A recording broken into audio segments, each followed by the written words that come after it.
Do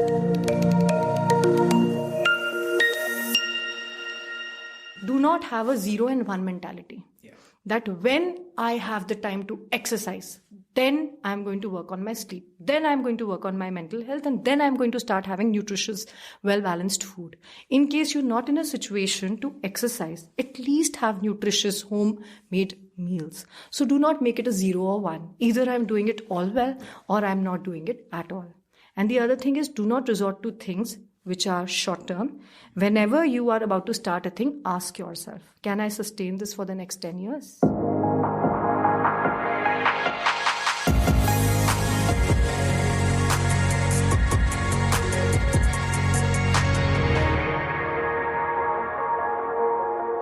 Welcome to the Find You Ultra podcast. I'm your host, Vipin Sharma. I have with me today a very special guest who's a nutrition scientist. Now take that.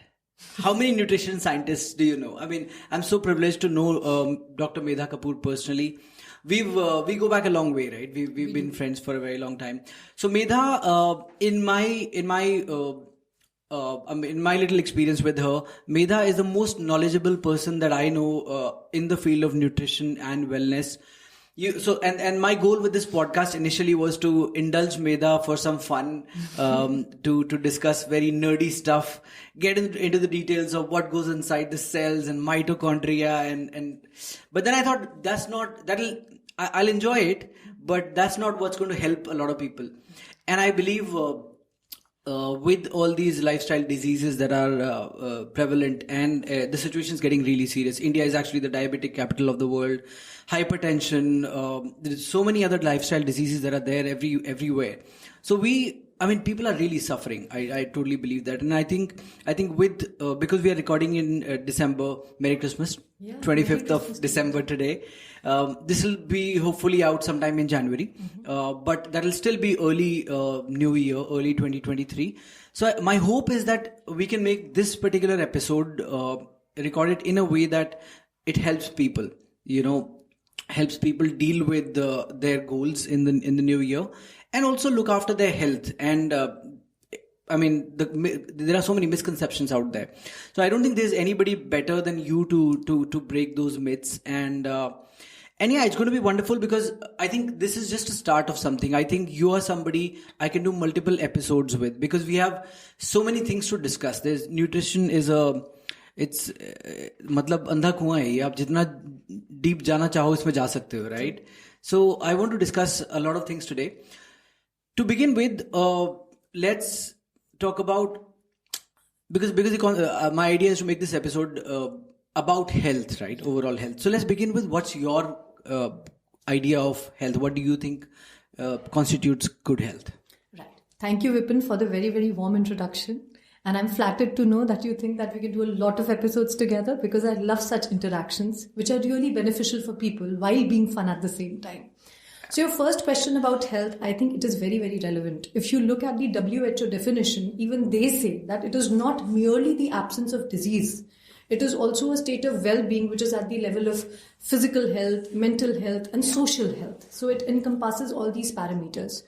So for me, a healthy person is a person who is able to pursue his goals and also discharge his responsibilities in a way that his state of physical and mental being is aiding all of those things instead of being a deterrent. For instance, that if one day I wake up and I say that, okay, I feel like running today. So my physical health and mental health, my states of physicality and my psychological states should be supportive of this goal.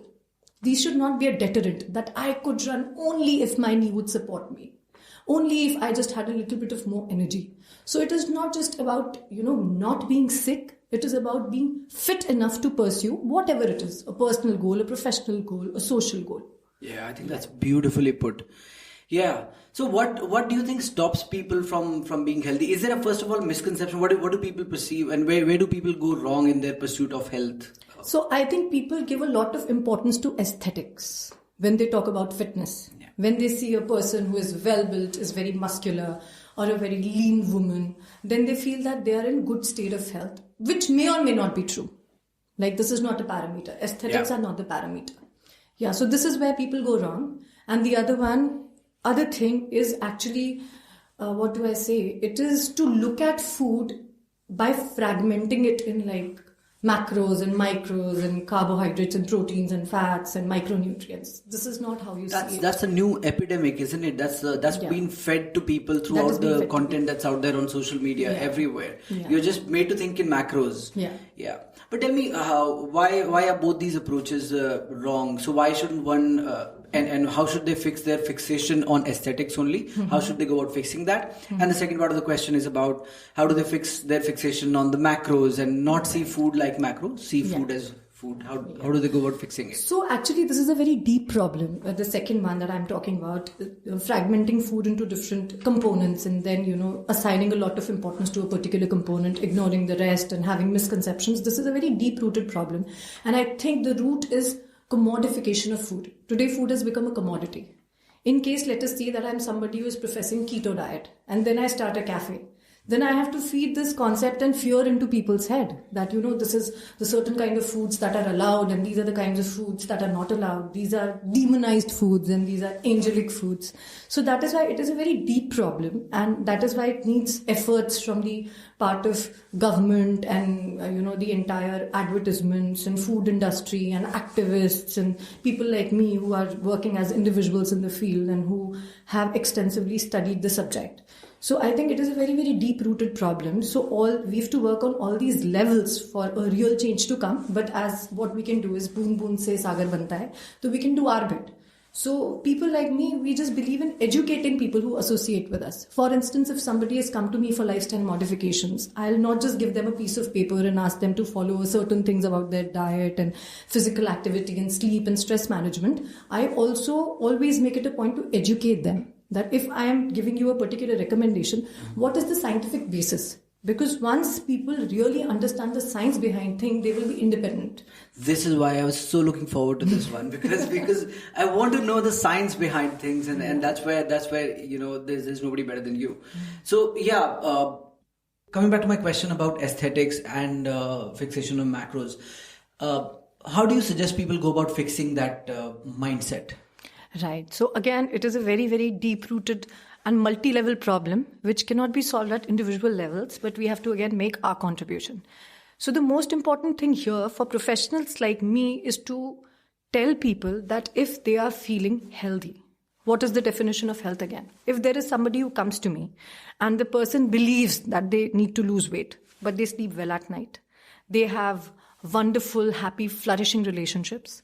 If these are the kind of people who do not experience acidity, bloating, chronic constipation, if these are the people who have excellent memory, if these are the kind of people who look forward to their day, that today I wake up and it's a new day and this is what I want to do and ta-ta-ta-ta-ta. If these are the kind of people, they don't really need to lose weight. In my opinion, I just sometimes tell people. So when people come to me, I ask them that, okay, you want to lose weight. That is a valid concern. I do not invalidate that. But then I take their health history and I try to understand, do they really have any health issues? And then I have this discussion with them that, okay, if you enroll for a plan with me, it is going to benefit me. But I really want to ask you that, who told you that you need to lose weight? If you're so fit, if you're so healthy, if you're so happy and everything around you and about you is good. So, this is the kind of attitude that we need to have, that we have to respect all body types. We have to respect all body sizes as long as people feel healthy under their own skin. That's very interesting. So, I mean, there's another deep subject in there which we'll come to in a minute. Yeah. But I want to ask you, so it's an interesting point of view that you mentioned that it is, so you're saying it is possible to have extra body fat, quite a bit of extra body fat and yet be healthy. I'll not say overfat. No, that is a problem. On its own is a problem. See, that is definitely a problem. But if we test somebody's lipid profile, the lipid profile is fine. The person is doing absolutely fine. So extra is a very vague term. Then we have to see how much extra. अगर एक threshold है उससे कितना ऊपर है ना, ये जो standard है threshold का, who set that, which academy? Right? Is it a credible academy? Is this a number that is going to change after 2 years? Is that a number that was something else before 2 years? So extra is a very vague term. So obese, let's say 28 to 30%, I think that probably comes in the category of obese, 30 to 35% body fat. But if somebody is 20, so you're saying all of this is... So if a person has a lot of extra fat, so to speak in layperson terms, then he's bound to have then it is bound to have some ramifications on his state of physical and mental health. Okay. Like this is bound to happen. If you are somebody who is very obese, then there are going to be health problems. A person who is very obese generally will experience shortness of breath. So is it will possible to generally find experience acidity, bloating and constipation. Will generally experience a lot of body pains and aches. So it is difficult that you are a diseased person, so to speak, and still you feel absolutely fantastic. Okay. Yeah. Okay. And you're saying that's a rare person to find. Yeah, that's a rare person. We always have outliers, but we talk about the standard things. Yeah. Yeah. Okay. Wonderful. And what? So if not, I mean, aesthetics is a huge thing. No matter how much we say that it shouldn't be the only thing, and that's what we're saying, right? Here you're saying it should not be the only thing driving your efforts to get healthier. Okay. And I think this is a massive point, because people, I think the entire industry is actually just fixated on aesthetics. Yeah. How does one look? And this is why people approach the whole weight loss journey, or people get into this getting healthier pursuit. Yeah. In the wrong way, because they start out by hating themselves, hating their bodies. And if you're hating yourself, you've got a certain recommendation. You follow that for a couple of days. You see no change, because change doesn't happen overnight. So let me tell you that why I'm not in favor of giving a lot of importance to aesthetics. Yeah. First of all, I will validate that yes, aesthetic concerns are absolutely valid and normal to have. It is not that I'm ridiculing them. It is absolutely fine. But that pursuit sometimes gets maddening for people. So I will tell you something about a few eating disorders. So I'll talk about 3 very, very common eating disorders. One is anorexia nervosa. What really happens is that when people look at themselves, these are the people who have generally been criticized a lot for their body type and everything. They've had some experiences because of which whenever they look at themselves in the mirror, they see a very distorted version of themselves. Let us say that there is a very normal weight individual. He will just see himself as obese. He'll feel that I need to lose weight. And they stop eating. They stop eating, and women, they get very, very fragile, prone to fractures. They will lose all their hair. Their skin will become wrinkled. They will develop PCOD, hormonal imbalance. They will faint. But still, all of this they will tolerate, if it makes them look slim. So this is my problem. I am not saying that it is bad to have an aesthetic concern. At the end of the day, when I delivered my child and I put on a lot of weight, I wasn't feeling my healthiest self, and it was a concern for me also. But then it has to be, you have to control your decisions about losing weight or getting healthier. Those decisions or obsessions or resolves shouldn't control your behavior. It has to be the other way around. So similarly, there is an eating disorder which is called as bulimia nervosa. People eat and then they feel guilty about eating. They cannot control their impulse. They tend to eat a lot. After they've eaten, they will deliberately purge. Yeah. They will use certain kind of chemicals that will make them, just vomit everything out that they've had. It is forced vomiting. Sometimes they use their fingers and create that vomiting reflex. Sometimes purgative agents, laxative agents, like so many things they use. And it ultimately disrupt their nutrient intake, and otherwise also it is a catastrophic habit. Then there are some people who have a binge eating disorder. This was very beautifully shown in that movie. Have you seen Dil Dhadakne Do by any chance? No. Okay, so there is a very interesting character. She's Anil Kapoor's wife. So Anil Kapoor is somebody who is very fixated with his looks, and he wants to look good all the time. He's a 60-something and wants to look like a 20-something. And, there's a lot of pressure on his wife, who is not very fit and aesthetically acceptable to him as a husband. So he's constantly commenting on her body weight. So she feels very, very bad. And in order to feel good about herself, she eats more and more chocolate cake in a particular scene. And then she's crying about eating that chocolate cake, and it's a cycle. So this is binge eating disorder. So when you are dissatisfied with your body image and when you fixate too much on the aesthetics, then these kind of things are likely to happen. So be concerned about your aesthetics, work upon them in a very constructive way. But, making this the center of your life and making this your goal and having distortions about yourself and feeling so low is something that needs to stop, and for which all of us are responsible. So that is why we need to make casual comments on people. Like I'll tell you, when I delivered my child, I stay in a nuclear family. I'm a working professional. There is nobody to help me. So at that time, I had myself gained a lot of weight because I could barely exercise and I was eating really well so that I couldn't feed my child. So whenever people would come to me, they would not ask me how you are, how is the baby, are you getting enough rest, can we help you? Arey, tu itni moti ho gayi, tu is profession mein hai. तो उस time के बाद at some point even I felt very pressurized that, I need to just get rid of this weight and people are saying all this and just look at myself, how I used to look pre-pregnancy and how do I look now. So then I told myself, होता है ना, दो दिमाग होते हैं, एक rational वाला, एक irrational वाला. Then my rational दिमाग told my irrational दिमाग कि अगर तूने ही cave in कर दिया, then what are you going to tell people? And if you don't have conviction in your own words, nobody is going to believe you and it will not have the same impact. So like, I'm going to own how I look and I will be very confident irrespective. And then I'm going to be a fitter person. The byproduct will be shedding a few inches. I'm going to be a fitter person in due course of time. I'll take it slow and steady and I will not let it affect my mental health or my schedule or my responsibilities or my happiness above all. So these are the kind of things that we need to say to people around us. We need to make them feel comfortable.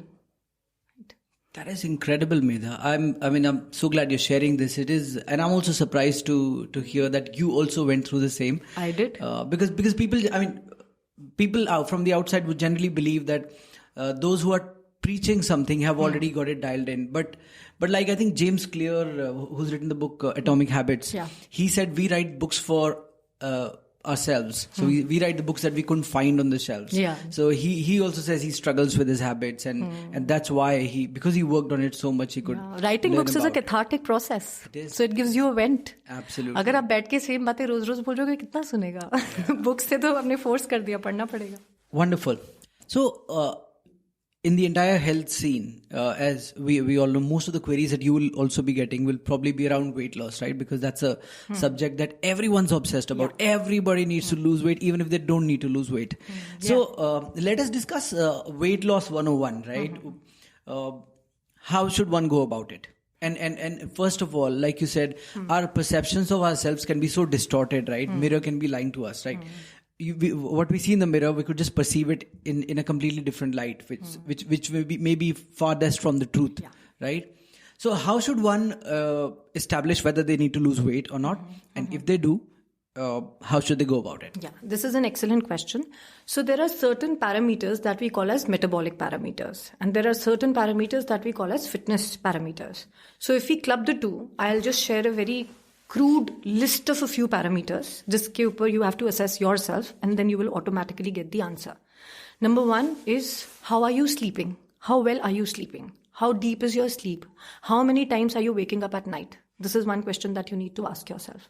The second one is that how well is your gastrointestinal system cooperating with you? Do you often experience belching, bloating, acidity, constipation, stomach aches, and in layperson terms, that feeling of heaviness in the stomach? How often do you experience that?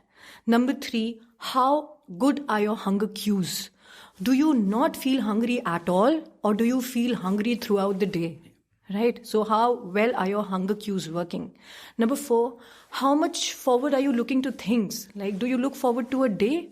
Are you really making decisions about your day, or are you just dragging that this is what the day demands from me? My day demands that I have to indulge in childcare, so I have to do it somehow. My day requires me to report to work. I'm doing it somehow. Is this your state, or do you decide, oh, hey, I want to spend time with my child and I want to go to work and I also want to just manage a quick run? So you have to ask yourself this. The next thing is that when you do your activities of daily living, how comfortable do you feel? Do you feel that you're struggling? Do you feel you're comfortable? So these are some of the things. How often do you get headaches? How often do you feel that you are experiencing palpitations? How often do you feel that you are experiencing low moods that are persistent? How angry do you get on smallest of these stimuli? So these are some of the questions that you need to ask yourself. Wow. I mean, nobody really thinks about all these things to be associated with nutrition. Yeah. They might think that's a separate problem. Like my wife has migraine all the time. And I do tell her that even if there's no cure for migration in nutrition, I'm pretty sure there are foods that will make it better and foods that will make it worse. Because it is about lifestyle modification. See, I'll tell you something. When somebody is suffering from hypothyroidism, they will automatically have symptoms of depression. When your thyroid gland is not doing its activity as per the optimum levels, then you are bound to experience depressive symptoms. Similarly, when you have PCOD, it is also associated with depressive symptoms. When you have hyperthyroidism, then you have palpitations and you feel anxious and edgy. When you have a vitamin D deficiency, again, you tend to feel low.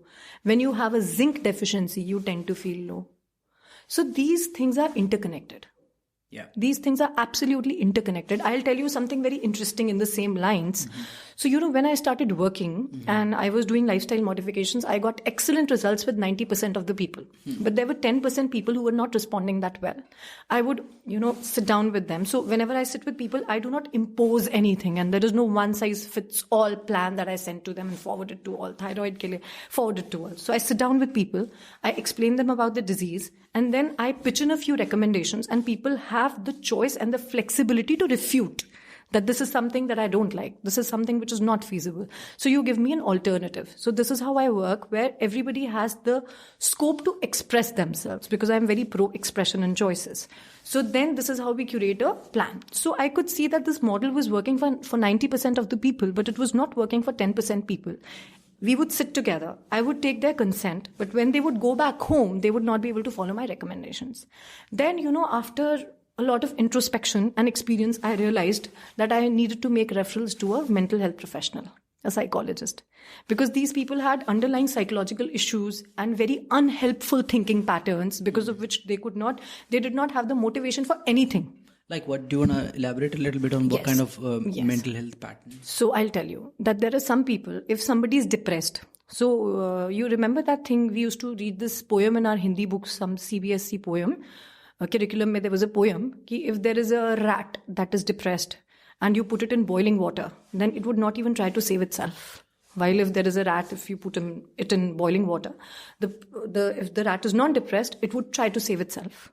So when people are going through a very depressive phase, they do not even want to help themselves.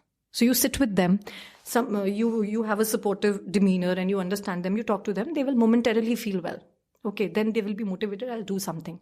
Then they go on with the same life, same thinking patterns. I will not even say same circumstances, because a person can be in extremely harsh circumstances if he has a positive, I'll not say positivity. I just hate that word, to be very honest. Helpful thinking patterns that help you look at situations in a helpful way and also to deal with them in a problem-solving kind of a manner. So the people would get into the same patterns, same challenges, same outlook, and then they would not be able to do anything for themselves. They barely want to get off the bed and start their day. So how would you expect them to follow a schedule, right? So when I started making referrals to mental health professionals, and when I had their support, then I was like, wow, mystery solved.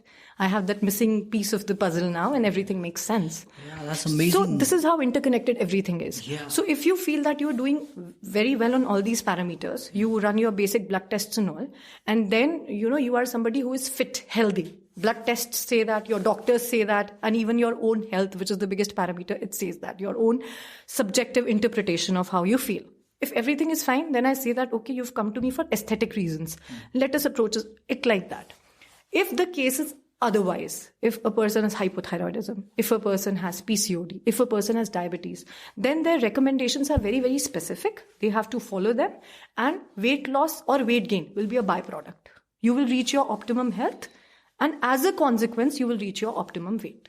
That's great. So we'll talk about the optimum health and optimum weight. But just to go back to this question quickly, I think this is an extremely important point about mental health being connected with nutrition. So how would you say somebody should go about figuring out whether they need help from a nutrition professional or a mental health professional? Because what happens is, if your nutrition is bad, let's say if your relationship with food is not right, like you mentioned, right, and you're skipping meals and whatever, and you're going hungry all the time, then that could easily be related to your low moods, and that might easily be confused with depression. And you might start to feel that you're depressed and you need a mental health professional. Exactly. So should you first go to a nutrition coach and then take their recommendation? कहीं से भी शुरुआत करो, पर करो जरूर. और अगर आपको थोड़ा सा भी शक है that you need help, then take help. थोड़ा सा भी शक है तो, जैसे अगर मान लो कि आप कहीं जाते हो, you feel that okay, my mental health is low and I need help.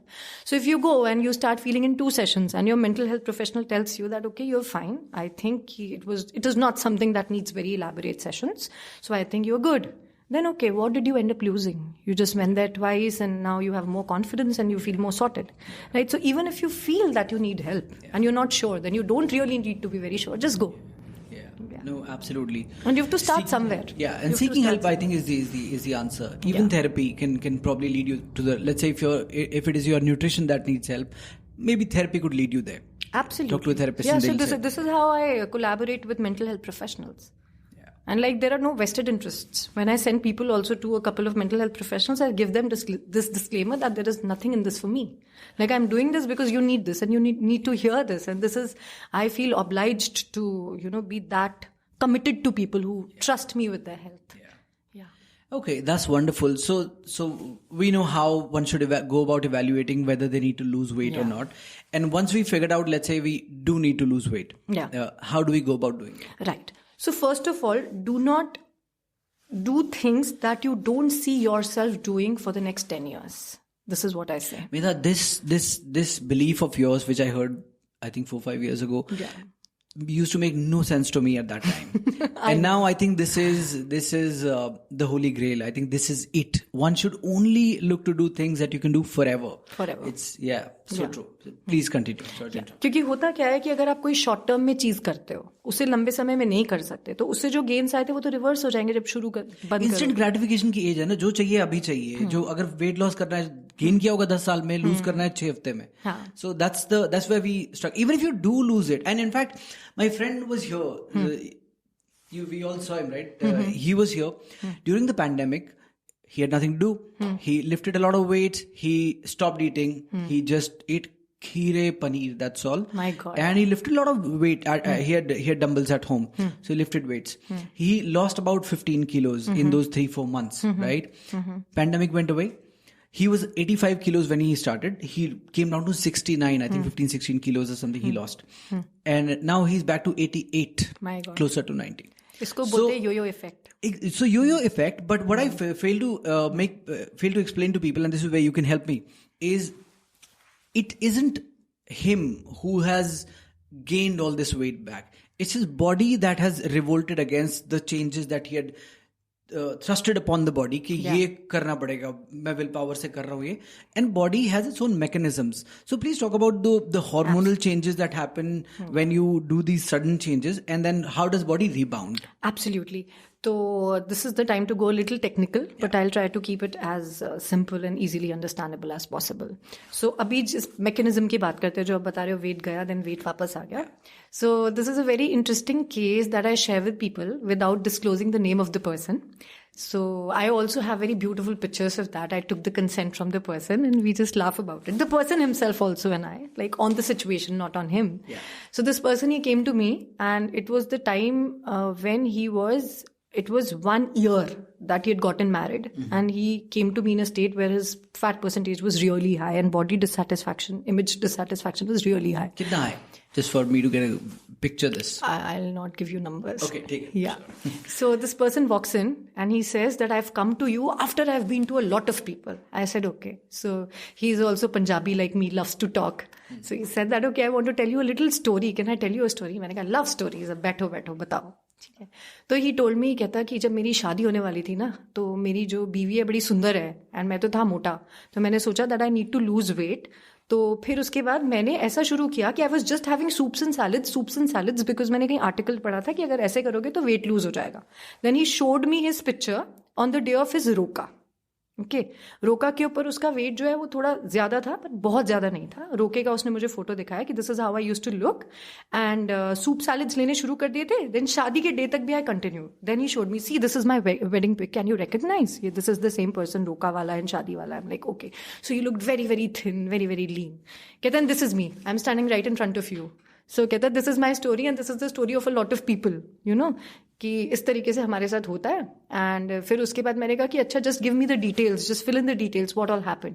So he said कि रोका के थोड़े दिन पहले से I was just having soups and salads. Between my roka and my shaadi also I was just having soups and salads and I started feeling extremely irritable. I was losing my hair, my skin got wrinkled and I started feeling very weak and I would just shout at my parents for no reason and I was very unpleasant for my fiance as well, but I really wanted to look thin on the day of my wedding.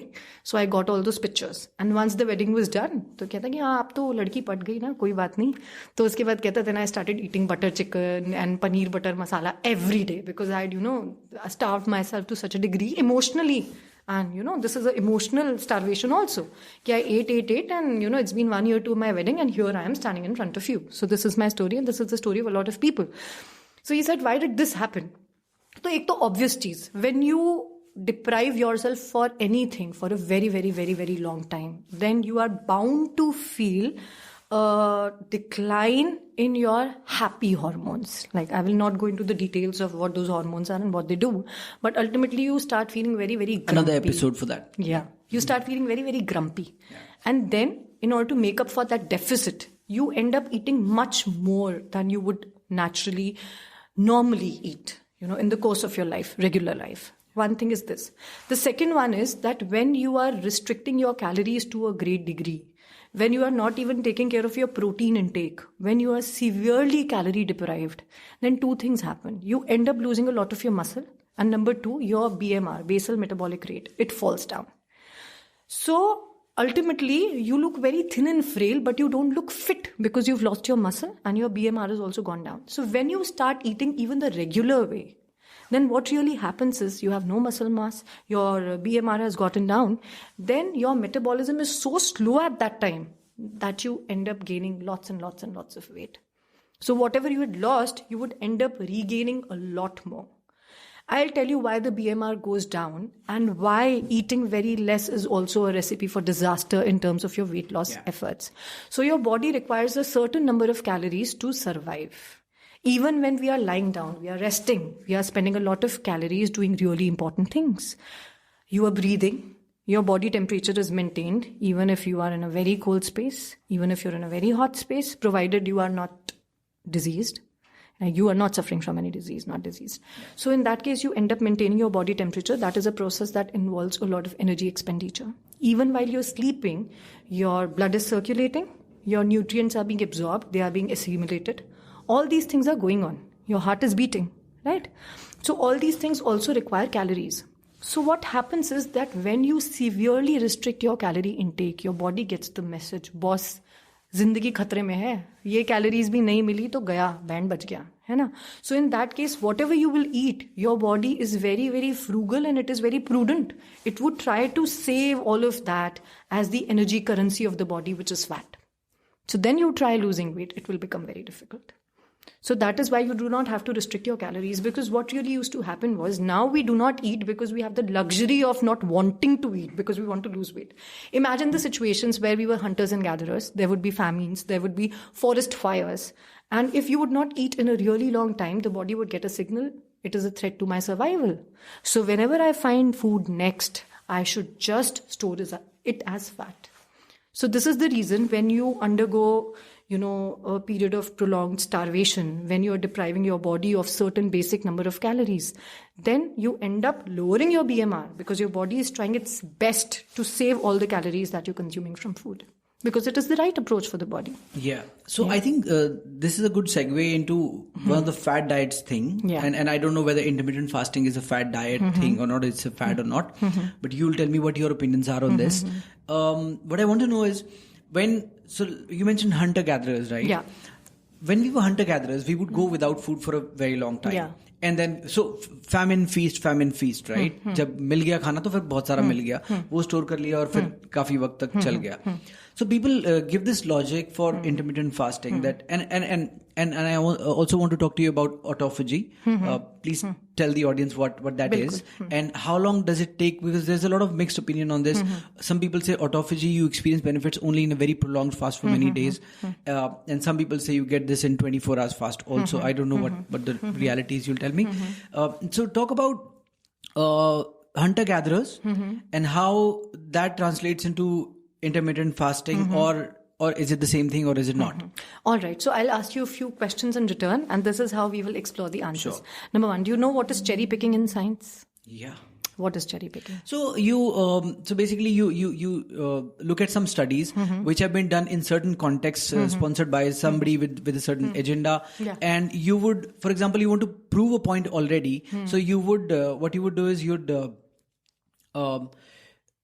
change certain aspects of the study to get the desired outcome. Yeah. So let's say if I'm saying this particular diet is good for you, and you do a study for 2 weeks. 2 weeks में तो changes आएंगे नहीं. वो अब पढ़ने वाला नहीं देखेगा कि 2 हफ्ते की study थी, right? या ये humans पे नहीं हुआ experiment. So I don't know. I mean, these are the ways in which studies can be manipulated. Correct. So इसके अंदर ये होता है कि मान लो कि there is a evidence that there are mixed evidences about a particular thing that we're talking about.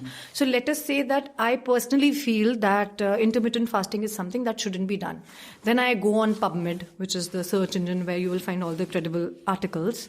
Then I type the keywords intermittent fasting dangers, intermittent fasting harms. Then I will end up coming across articles that support my notion. Yeah. If I'm somebody who wants to make a case for intermittent fasting, then I can, type keywords and, I'll get all those articles. Then I can say that, okay, I'm giving you like 1,000 zillion references and intermittent fasting does work. So there's a lot of cherry picking that is happening these days. No, this is where it gets very. I mean, somebody like you can interpret studies and researches on PubMed much better. But if a layman goes and types something, they'll get evidences for both, and will not know what to do. That is why I say it is not the age of information. This is the age of misinformation. Yeah, because we all think that we are qualified to just make those conclusions. Yeah. So this is what happens. Yeah. So to answer that, I will tell you that if you look at something which has passed the test of time, then that thing has no controversy or no, what do I say? Yeah. So there is no confusion around that.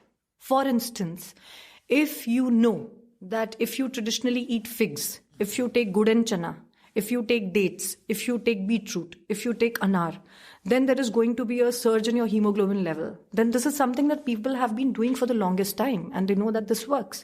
Where is the evidence? We have a lot of experiential evidence. We have a lot of time-tested evidence. These are the things that work. Like, we cannot really question that. Can somebody come and say that in case you do all these dietary interventions, if you do all these dietary inclusions, then your hemoglobin is not going to increase? No, we cannot challenge that. So that is something which has passed the test of time. So I say that whenever something new is introduced, whenever something new becomes a sensation, we have to give it a few years and see if this is working for us or not. Because if we talk metabolically also, we are very different from our hunter-gatherer ancestors. Was there anything called as processed food there? Definitely not. It wasn't. Was there anything that involved sitting in front of a computer system for extended hours? No, so lifestyles were definitely very different. Yeah, so that is why if we say that, hunting and gathering lifestyle worked then, it is supposed to work now, then we are placing very things which are very, very eons apart together, and we are saying it worked then, it should work now. Yeah. So when I talk about traditional food wisdom, then I'm talking about things where we have to go back in time for, let's say, a decade or 2 decades or 10 decades. Yeah. So with reference to intermittent fasting, let's close that loop. Yeah. You'd say so lifestyles are very different, but let's say somebody eats natural foods now and moves around a lot more than the regular people do in front of computers. Yeah. Intermittent fasting would work for them, is what you're saying. Talking about intermittent fasting. So your view, what's your view on this? Is it that it works for certain kind of people who can have a certain lifestyle, or? तो मैं बताती हूँ, intermittent fasting वाला जो lifestyle पहले था, जो naturally था, जब हमने उसको fancy term नहीं दिया था, तब लोग रात को सूर्यास्त होने के साथ, when the sun would set, they would sleep. Are we sleeping then? We're not. But circadian rhythm के बारे में आप बात This is exactly what I'm talking about. That if you stay aligned with how the sun is setting and you sleep, you wake up as the sun is rising, then intermittent fasting is something that will work for you. But if you are somebody who has eaten his last meal, let's say at 8, and then you stay up till 3, then what is going to happen? Let me tell you the scientific mechanism. हमारा जो gut होता है, उसके अंदर acidic environment है, pH of around 2. तो ऐसा क्यों नहीं होता कि हमारा पेट हर टाइम जलन महसूस करता है? Because there is this huge thick lining of mucosa that lines your stomach का अंदर के membranes. So the acid is there, but still you do not get that feeling that your stomach का wall is being corroded. Because that mucous membrane, it protects you. What happens is that when you eat at regular intervals, then your stomach acids will have some substrate. They will have the food to act upon. Okay, so that is why वो नौबत नहीं आएगी that they have to attack the gut mucosa. But when you have your last meal at 8 and then you are awake till 3, then you're constantly working, you are spending much more calories as compared to a situation where you're sleeping. Agreed? So in that case, your stomach would anticipate that there has to be food and continuously the acid will be produced. It needs something to act upon. Okay. And कुछ तो then चाहिए. that attacks. नहीं मिलेगा तो उसके बाद जो आपका पूरा वो म्यूकोसा है उसको वो खराब करना शुरू कर देगा. It's a gut lining. या ऐसे समझ लो कि it's a sticky, fluidy, soft, fluffy kind of a thing which is protecting your gut. उसके अंदर एक बिल्कुल बैंड जैसा लगा हुआ है, ऐसे समझ लो. ठीक है, तो जब उसको कुछ नहीं मिलेगा, जो एसिड है उसको कुछ भी नहीं मिलेगा, तो वो उस वाले म्यूकोसा को अटैक करना शुरू कर देगा. That is why talk to people who do intermittent fasting. And there might be exceptions. See, I never talk about exceptions. Exceptions तो कुछ भी होते हैं ना, but we have to talk about statistically significant population whenever we talk about a conclusion. So if you look at people statistically who have undertaken intermittent fasting, you know what is their chief complaint? It is acidity. Yeah. Okay. So there are many people who come to me and they have tried intermittent fasting, they've tried keto. And ultimately they say that once they weaned off these diets because they were not very sustainable, they developed severe GERD, gastrointestinal reflex disease. Okay. Gastroesophageal reflex disease. Yeah. So many people, they report that. तो वो पूरा system खराब हो जाता है. तो इसकी वजह से अगर हम लोग बहुत ड्रास्टिक नहीं चलेंगे, if we consume short and frequent meals throughout the day, if we ensure that we are in a good state of good psychological states, because हम लोग पहले बात करते थे physical health, mental health, these are not two separate entities. Try staying in stress for a very very long time, आपको neck and shoulder pain होना शुरू हो जाएगा. फिर हम बोलते हैं अरे हम तो सिस्टम के आगे बैठे रहते हैं इसलिए हो गया. It has a direct correlation with stress. Try being under chronic stress for a really long period of time. You will develop headaches. You will develop insomnia. You will not be able to digest food. So these are the kind of things which are all interrelated. So if you subject your body to any kind of stress, then it is bound to react in ways which are unpleasant. So I always tell people that do things that you see yourself doing for the next 10 years and let them be sustainable.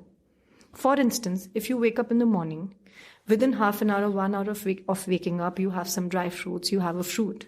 Then after 1.5 hours, you have a wholesome breakfast. And everybody has that basic baseline knowledge कि भाई हमारे खाने के अंदर अगर diversity होगी, people are so fixated on protein, carbohydrates. I simply tell them that if you are having a diverse meal, that means कि you are exposing yourself and you are taking in a lot of nutrients, right? तो उसकी इतनी गणित क्यों लगा रहे हो? Diversity रखो अपने ब्रेकफास्ट में, है ना? Then if you are snacking on something that you know is healthy, then you are having a wholesome lunch.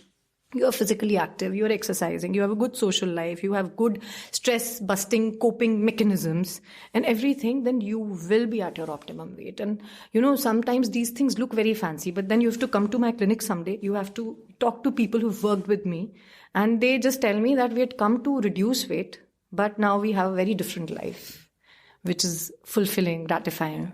Yeah. So this is how we need to look at it.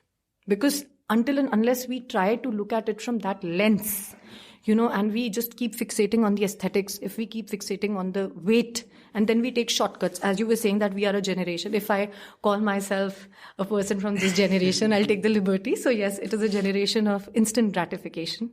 But then they need to learn something from the older generations as well. And even if you want instant gratification, you will see results with long-term sustained lifestyle modifications also. And what is going to pleasantly surprise you is that, these habits, they don't go away. I'll tell you which is the biggest addiction. The biggest addiction is health. I've experienced this with people who work with me. What does that mean? जब आपको ऐसा लगता है ना कि आपको जो सुबह उठ के ग्रम्पी लगता था, मूड खराब होता था, पेट में ऐसे ब्लोटेड सा लगता था, इतनी देर वॉशरूम में बैठे रहते थे, कुछ नहीं होता था, फिर सर दर्द के साथ ऑफिस जाके चाय पीते थे, फिर वहां लोगों पे चिल्लाते थे और ये सब कुछ होता था. जब इससे आपका जीवन ऐसे परिवर्तित होता है ना कि हम सुबह उठ रहे हैं, अरे सब कुछ कितना अच्छा लग रहा है, I feel fresh, I went to the restroom, I exercised, I am feeling so light. वो एडिक्शन सबसे बड़ा एडिक्शन है, उसके आगे सारे एडिक्शंस फेल है. तो एक बार तो लोग मुझे यही बोलते हैं कि आप बोलते हो हम लाइफस्टाइल मॉडिफिकेशंस हमारे सस्टेनेबल है, लॉन्ग टर्म में, उसका मतलब क्या है? तो मैं बोलती हूँ once you experience health, you would not want to experience a lack of it ever again. Man, this is a heavy podcast. I'm loving this. So, Medha, these days we hear about diseases that actually did not exist some time ago, right? So we hear about migraine and hypertension and BP issue. Is just everybody has that, right? There's stuff like PCOD is so prevalent now. Almost every other woman that we know suffers from it. these did not exist some time ago. Why are these diseases cropping up now? And also, another question that I want to ask you is, how do you deal with a profession like lifestyle modification did not exist some time ago. People did not need to modify their lifestyles. Why are we all having to do that now? Absolutely. It's a very valid question. So the first one, that there are a couple of diseases that were unheard of, but now all of a sudden, why is practically everybody suffering from them? And why are we even needing to talk about them today? So the first factor is underreporting. So I'll not say that this is the most important factor or the most significant factor in terms of its contribution, but I have to start somewhere. So I'll talk about underreporting. Let us talk about postpartum depression. कि आजकल women talk about postpartum depression, postpartum blues. पहले नहीं बात करती थी, क्या होता नहीं था. Talk to your mother, talk to your grandmother, talk to your aunts, talk to your grandmother's friends, and they will all tell you what kind of a difficult time they had after their deliveries, right? So there is one thing which is underreporting. लोगों के पास आवाज नहीं थी, औरतों के पास तो आवाज नहीं थी, है ना? Even if they say that they are feeling very blue, would anybody entertain that?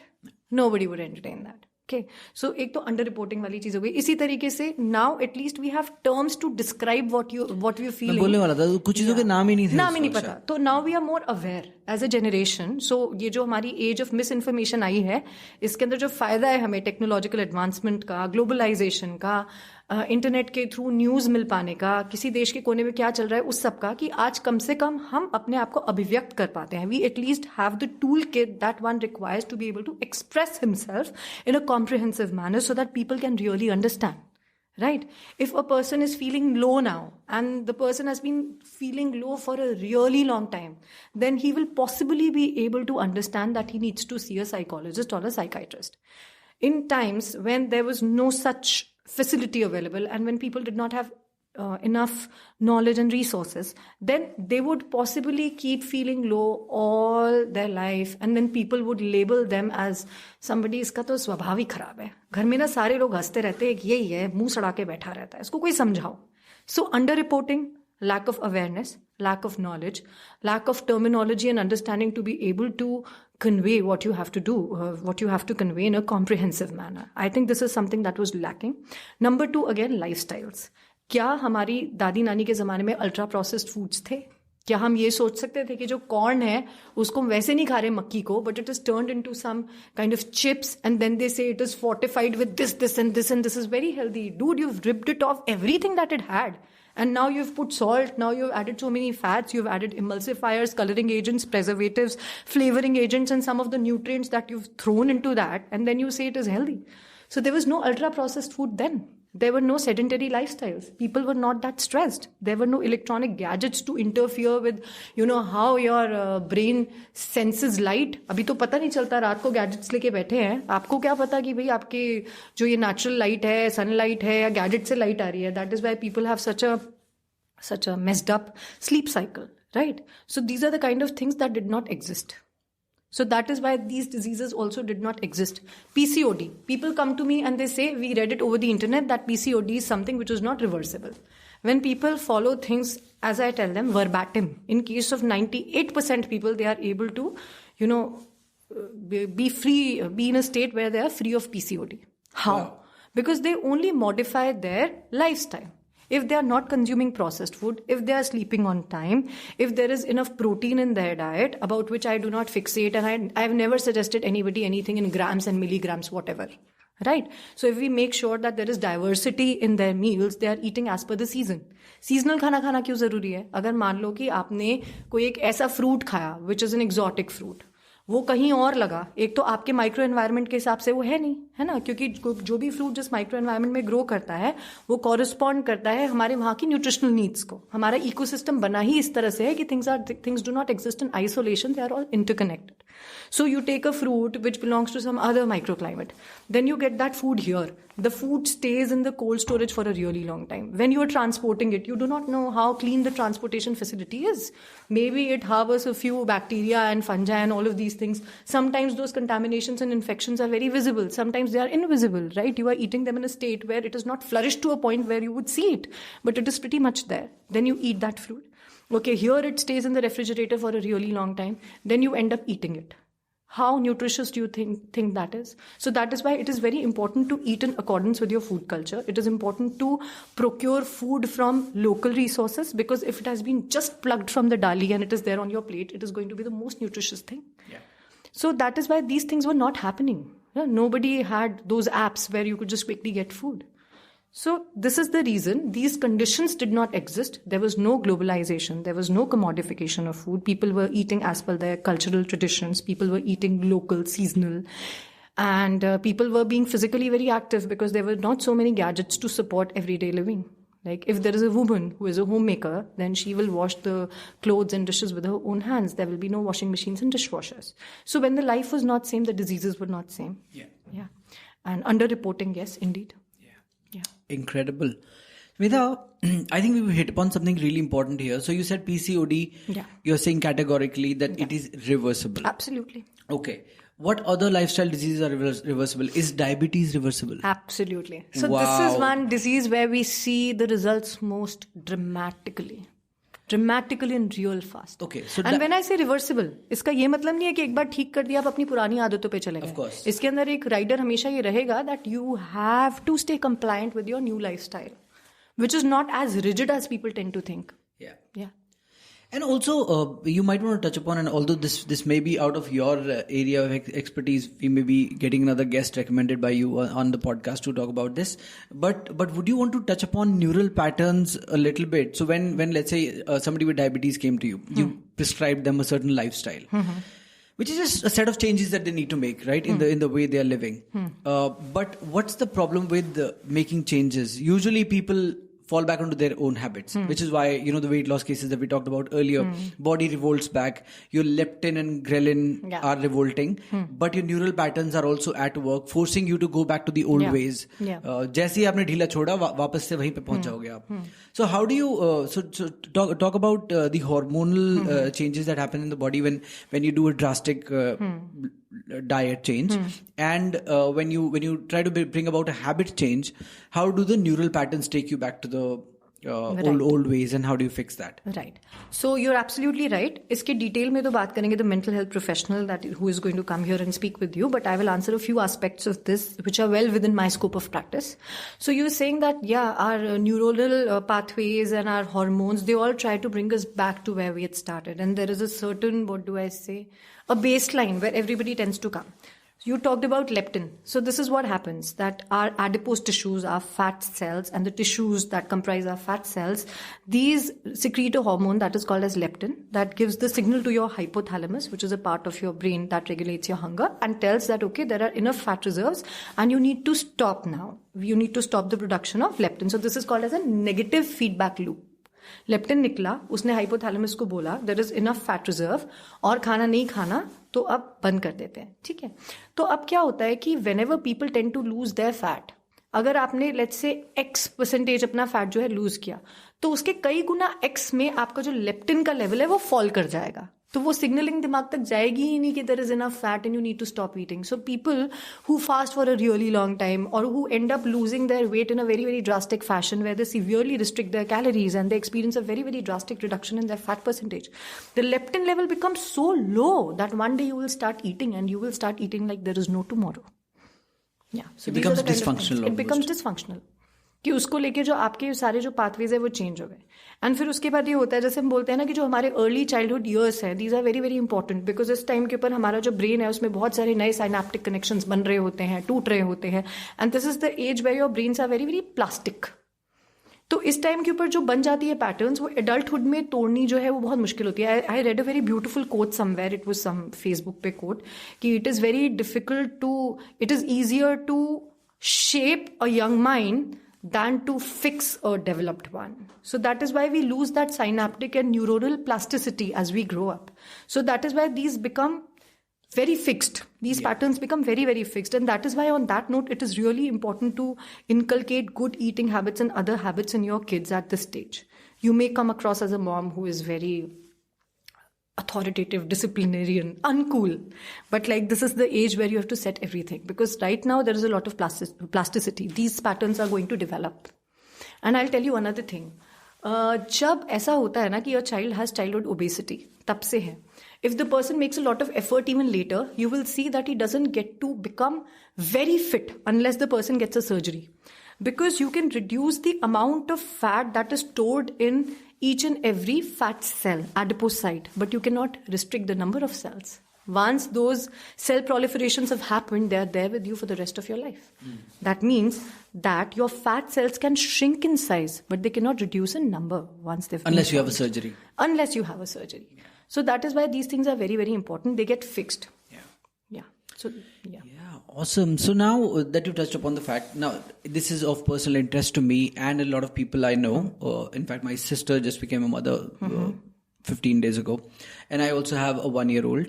Would you want to touch upon the right habits that we should be focusing on right now for our infants and toddlers? So for the infants and toddlers, so infants के लिए तो ज़्यादा नहीं है in terms of nutrition, because वो लोग generally अपने शुरुआती समय में या तो मदर्स मिल्क पे होते हैं या फॉर्मूला पे होते हैं, तो उनके लिए तो हम बिल्कुल ज़्यादा नहीं बोल सकते. टॉडलर्स के लिए जो चीज़ें हैं उसके अंदर इम्पोर्टेंट चीज़ ये है कि हम हर चीज़ एक निर्धारित समय पे करें, सो दैट उनके हंगर क्यूज जो है वो प्रॉपरली बने. अगर हमको लगे कि अरे इतना ज़्यादा डिसिप्लिन रखने की क्या ज़रूरत है, तो ये है कि उनका जो लेप्टिन ग्रीलिन वाला सिग्नलिंग है ठीक से बनेगा ही नहीं. क्योंकि हम अगर उन पे शुरू में डिसिप्लिन इम्पोज करेंगे, they will revolt and they will not even feel very good about us, but ultimately we are helping them by doing that. अगर 9 o'clock ब्रेकफास्ट मिलेगा तो 9 o'clock ही मिलेगा. अब करते रहोगे थोड़े महीने तो 9 o'clock पेट में एक अलार्म जैसा बजेगा. जब भूख लगेगी तो जो कुछ सामने आएगा आप खाओगे, है ना. So this is something that we need to be very very mindful about, and we need to very very strongly discourage eating in front of the screen. This is what I always say. Even children need to eat mindfully. When you are looking at television, at that time you are not in sync with your hunger cues. Definitely. So if you are overfeeding a child, आप ultimately उनके fat cells को force कर रहे हो to proliferate. अभी आपको लग रहा है जी बड़ा सुंदर जिया मुंडा है, हाँ गोलू मोलू, उसकी बच्ची को देखो कैसे पतली है. बट बात यह है कि आपने जो वो सुंदर जिया मुंडा बना दिया इतना मोटा, उसको फिर बाद में कितनी दिक्कत होगी, है ना. तो that is why overfeeding बच्चे की हमको नहीं करनी. अ मोटा बच्चा is not equal to a fit बच्चा, पतला बच्चा is not equal to a weak बच्चा. So we have to just make sure that वो सही मात्रा में खाना खा रहे हों. पहले हम उनके लिए डिसाइड करेंगे, फिर उनकी वो आदत बन जाएगी और हमेशा रहेगी. स्क्रीन के सामने 2 वजह से नहीं खाना.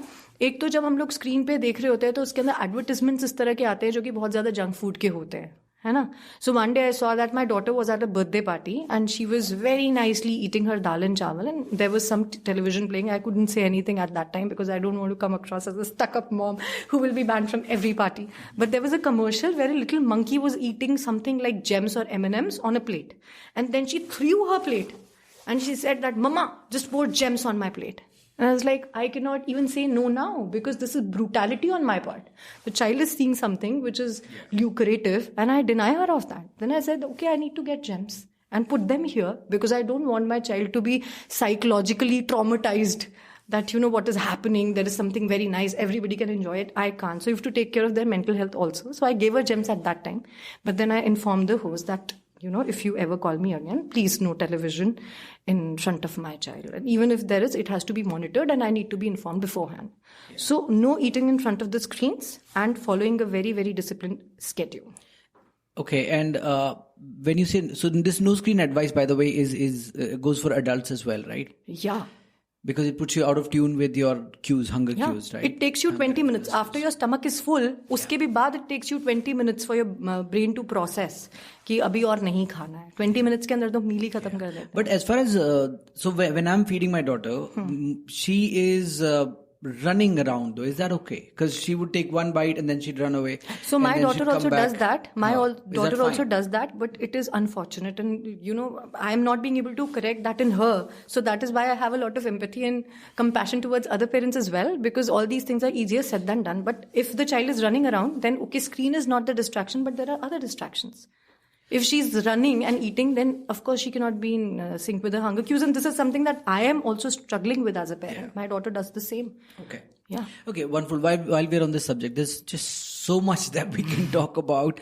But while we're on this subject, another quick question about the health of the mother. So once you've just given birth, this is the first year is extremely difficult, right? First few months in particular. Yeah. And mother's own health is the least of her concerns at that time, because she's constantly just worried about the baby. But the baby is feeding off her. Yeah. And it is extremely important for her to nourish herself. So what should she be mindful? But what would be your advice to a new mother? Yeah, so this is a topic which is like very close to my heart, and I'm not even sure if I'll be able to keep a strictly professional perspective on this, as I've been able to. You don't have to make it personal also. So I'll say, first of all, my advice to all mothers, please do not forget that you're important. This is what everything starts with. The society is very harsh.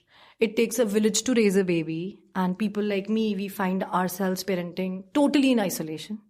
And, there is a Canadian politician who gave a very beautiful speech, and I just remember it by heart now. I'll just say a few things, and it always brings tears to my eyes. She says that community is a luxury, that many of the mothers cannot afford.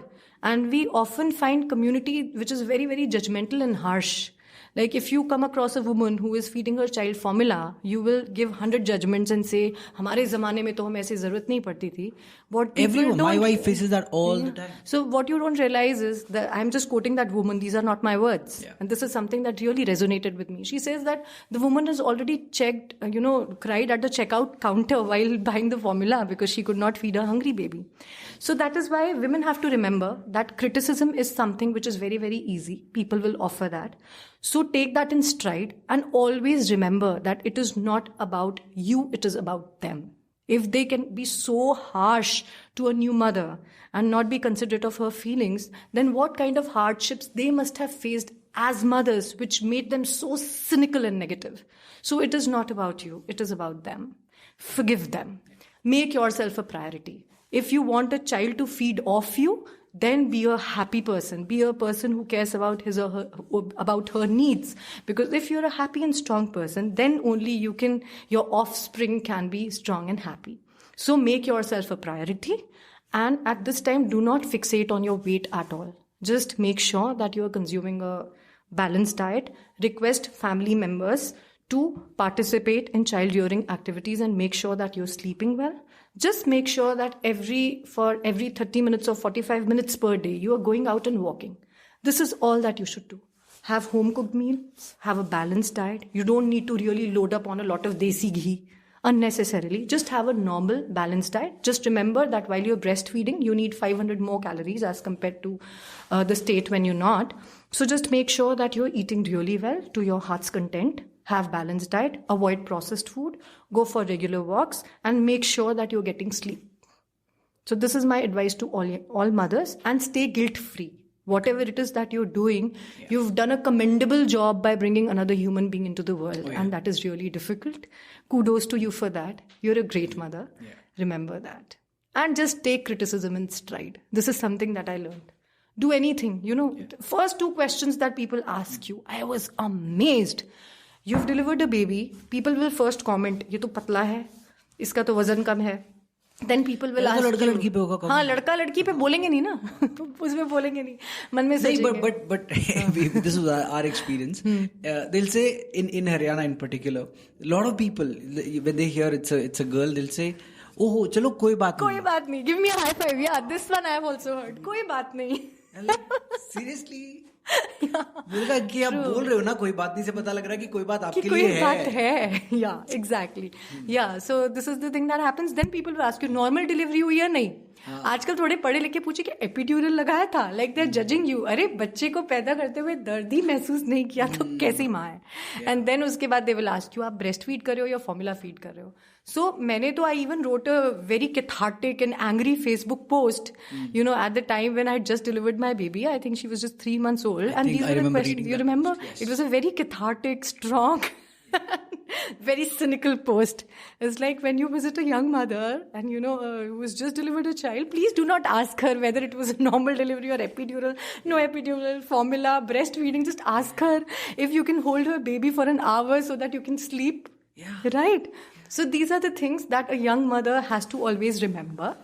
that you've done an excellent job by even giving birth to a child, irrespective of the mode of delivery and whether you're formula feeding or breastfeeding. So give yourself a lot of credit and respect for that.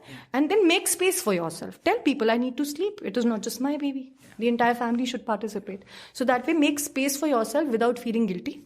If you are experiencing postpartum blues, if you do not feel an instant connection with your child, if you feel, oh ho, मैं कितना आराम से सोती थी, मैंने क्यों बच्चा कर लिया, अब तो मेरी पता नहीं जिंदगी पहले जैसी हो पाएगी या नहीं. These feelings are valid. Do not criticize yourself for feeling that way. Accept every feeling and be okay with feeling the way you're feeling, because it is a major change, right? Yeah. So you don't have to be ideal all the time. You do not have to be in love with your baby all the time. You can be frustrated. You can just really miss your pre-pregnancy and pre-childbirth life, and that is completely legit. Don't feel guilty about that. Behave like a boss. That's incredible. So having been a recent father, it's very different for the father and the mother. It's very different. I just witnessed it. I can't. I've not been in her shoes, so I don't know for real. But looking from close, I have immense respect. I mean, what a woman's body goes through during such a time, it's incredible. And even after giving birth, there's just the amount of stress and sleeplessness and the roller coaster of emotions that a woman goes through is very different from what a man experiences. Hormonal changes. Yeah. And to add to that, deal with all judgments of all kinds. It's not a... Self-criticism, self-doubt. Yeah.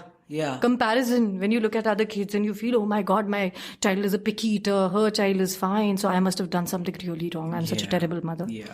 And you're also lost. You don't know why the baby is crying so much, and whether you're not feeding her enough or all those things. And then you are angry, and then you are guilty about being angry. Yeah. Yeah.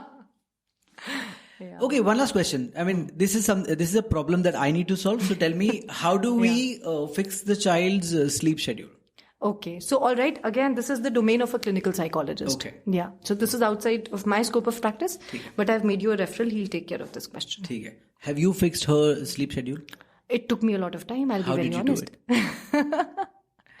So I did that by setting a time that, let us say, she has to go to bed at 9 p.m. So I would turn off all the lights and I would stop interacting with her. No matter how many questions she asks me, I would ignore her while being attentive. It is one thing to ignore somebody while you're not attentive. Yeah. I'm very attentive to what she's saying, and I'm, giving her comfort by patting her, by running my fingers to her hair and just humming a little lullaby, something like that she knows that I'm around and I'm attentive, but I'm not talking to her. I'm refraining from making an eye contact with her. And if the lights are, turned off, they are turned off. So she got used to that. Okay, this is the time when the lights go off and my mother stops interacting with me. Yeah. And it is a monologue at best that I can do, and I'll get no response. Yeah. So that helped me. Yeah, no, I can understand. But just the fact that you said it took you a very long time to fix that, that answers the questions for me. Because what we've tried multiple things, and she does sleep on time, but then she wakes up at 3 a.m. then she sleeps at 7 a.m. So it's, I can imagine. It's an uphill. I have been through that phase. It is painful. Hang in there, my friend. Things will get better. Thank you, Vishal. Yeah. I think with this we are good. With the promise of bringing you back on the show, because there's just so many things about nutrition. Yeah. It's a minefield, There's just so much to discuss and clarify for people. Yeah. So before we go, 2 things. One, we are when this is going to be out, it will already be in 2023. Mm-hmm. So what's your advice for people when they set their New Year resolutions? Right. What should they look for? And even if you don't like the word resolution, whatever you want to tell them to take care of in the new year. Absolutely. So first I will tell them not to have any New Year resolutions, because we make them every year and then we tend to derail and not follow and then blame ourselves for not being able to adhere with them even this time around. Yeah, so don't have resolutions. But, you can just keep a few pointers in your mind. Number 1, that you're going to limit outside eating. Number 2, that you're going to do as much cooking at home as possible, and do not just keep it a woman's job. Stay involved, involve husbands, involve kids, and it has to be a collective activity. Number 3, you have to avoid eating anything that comes out of a packet. It doesn't have to be processed or packaged food. Number 4, you have to pay a lot of respect to your traditional food wisdom, because and you have to also eat intuitively. For example, if you feel that eating like a brick of paneer is something which is odd, then it is odd. Number 6, you have to just ensure diversity of nutrients in your diet, for which you do not really need to take exotic superfoods. All you can do is that you can just ensure diversity in your diet. Because if you change the kind of lentils, pulses, beans, legumes, and fruits and vegetables on a daily basis or a very frequent basis, then you are bound to have a diversity of nutrients in your diet. So the possibility of you developing any nutrient deficiencies becomes very low by default. So you don't really even have to take professional help for that. If there is diversity in your diet, then this is sort of an umbrella insurance that you will not develop any kind of deficiencies. The next one is that you have to just be very mindful about how you're feeling, how fit you're feeling, how energetic you're feeling, and how your moods are. And in case you feel that there is any derailment, or if there is anything which is unusual, then you give it time. People say give it time. Yes, give it time, but then you define how much time are you going to give this, and then is it going away on its own? Was it just an episode which took care of itself? So when you are feeling low, physically, mentally, or both, usually it is interconnected, then you give yourself a certain time frame that, okay, this is the time frame till which I'm going to wait it out for it to resolve. If it doesn't subside by then I am going to see a professional. Right? And the other one is that no matter how busy you are, you have to make physical activity a priority. There are many people who are active couch potatoes these days, who just sit all day long in front of the screen, and then they hit the gym for 1 hour, and then they are very, very surprised when they get a heart attack. So do not just be an active couch potato. Be somebody who is physically active throughout the day. And of course, we all have a very, very fast-paced lifestyle. So we have to just integrate physical activity in every possible way in our day, like taking using a staircase instead of using a lift. And while you are doing your telephonic consultations or you have your telephonic meetings, you can always walk. And this is something people sometimes feel that, okay, if I start doing this, then I will look the odd one out. My boss will say that everybody else is sitting and they are taking the calls right in the cabin. What's wrong with you? Are you so special that you want to go to the park nearby, or you just want to be in the campus and walk and talk? Then sometimes you initiate things. You don't even know that, how many people you're helping by setting an example. Yeah. For instance, I tend to wear sports shoes everywhere I go, mostly. So, initially I thought that I will be mocked. But then later there were a couple of people who told me that, oh, you've started doing this. And so it gave us confidence also that we can also, be very confident while wearing sports shoes. Yeah. So give yourself opportunities to stay physically active. Whenever you have the opportunity to stand, do not sit. When you have the opportunity to walk, do not stand. When you have the opportunity to run, do not walk. So these are some of the things that you have to do. For instance, I used to just use my child as a prop when I used to exercise and strength train when I delivered.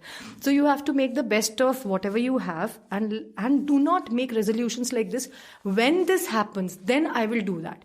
Because situations are never 100% conducive for anybody. Yeah. You have to make the best of whatever you can. Yeah. Then the last thing, do not have a 0 and 1 mentality. Yeah. That when I have the time to exercise, then I'm going to work on my sleep. Then I'm going to work on my mental health. And then I'm going to start having nutritious, well-balanced food. In case you're not in a situation to exercise, at least have nutritious homemade meals. So do not make it a 0 or 1. Either I'm doing it all well or I'm not doing it at all. And the other thing is, do not resort to things which are short term. Whenever you are about to start a thing, ask yourself, can I sustain this for the next 10 years? Can I be on this kind of a diet for the next 10 years? Can I just avoid eating carbs for the next 10 years?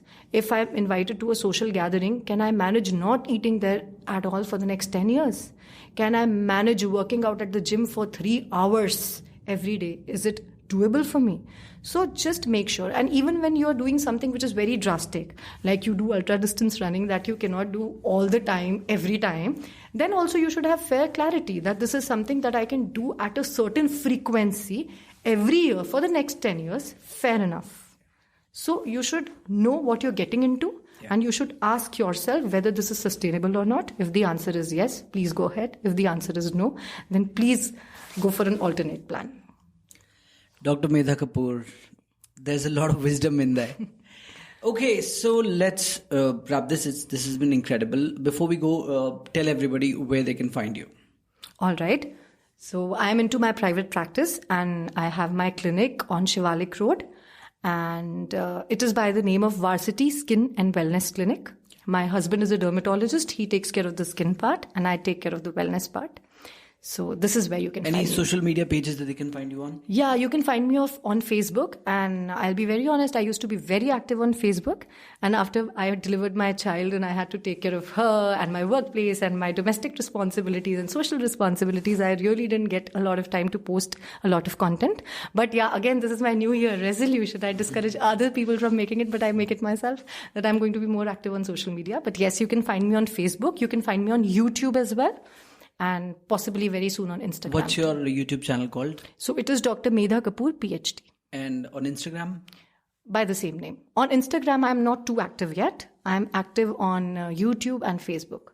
Because when I was very active on social media, the times it was the age of YouTube and Facebook. Now is the age of Instagram, so I have to up my game and be a little more Gen Z and, do stuff. Yeah. I will. Okay, guys, you know where to find her. If you have any questions, anything to do with nutrition or wellness or health, you know where to go. Absolutely. Dr. Medha Kapoor, it's been a pleasure. Likewise. Thank you. Thank you so much. Thank you. Thank you.